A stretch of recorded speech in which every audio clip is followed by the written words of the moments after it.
Hey, welcome to day 29.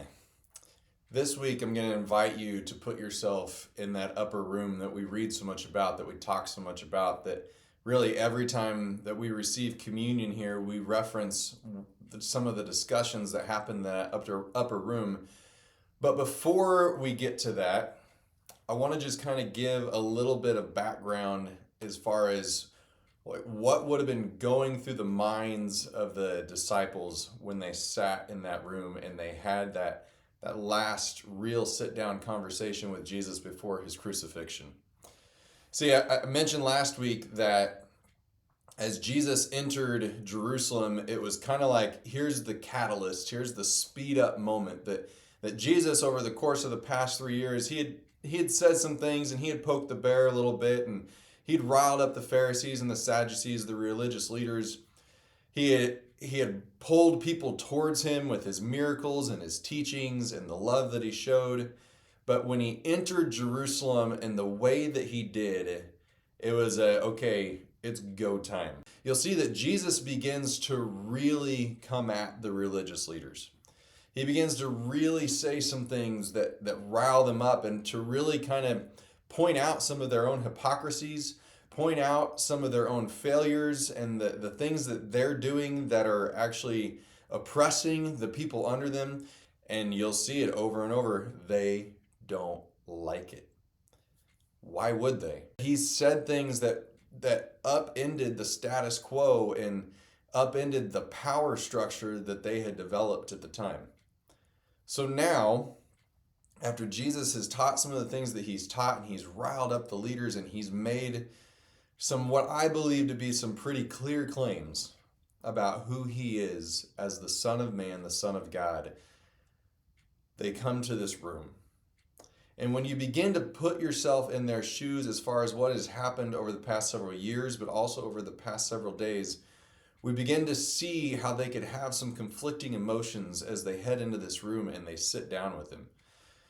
You've probably had one of those moments in your life where you sat there and maybe you felt really excited, but you also felt really scared at the same time, or you felt incredibly confident but also anxious, and these emotions were inside of you and they were conflicting and they were pushing against one another. The disciples would have felt the same thing sitting in that room, because on the one hand, they were convinced that Jesus was God, that he was the Messiah. But on the other hand, what if we're wrong? Remember, Pastor Mike talked last week about when he walked into that temple complex that he would have looked a little bit, or maybe a lot bit, like a madman while he was out there, and he was, he had his whip out and he was striking it out there, and he was upending tables, and he was making claims like, how dare you do this to my Father's house? See, the disciples thought that he was coming in to lead a military advancement on Rome. And on the one hand, okay, a military leader is going to show some signs of aggression, but on the other hand, he's not directing it where he's supposed to direct it. And so what's going on here? How is this all going to work? How is he going to pull our people, the Jewish people, together if he's tearing us apart at the same time? See, the extreme confidence they would have with him combined with the anxiety, those are the emotions that are going through them at the time. And I would encourage you this week to begin really working on putting yourself in their shoes or their sandals.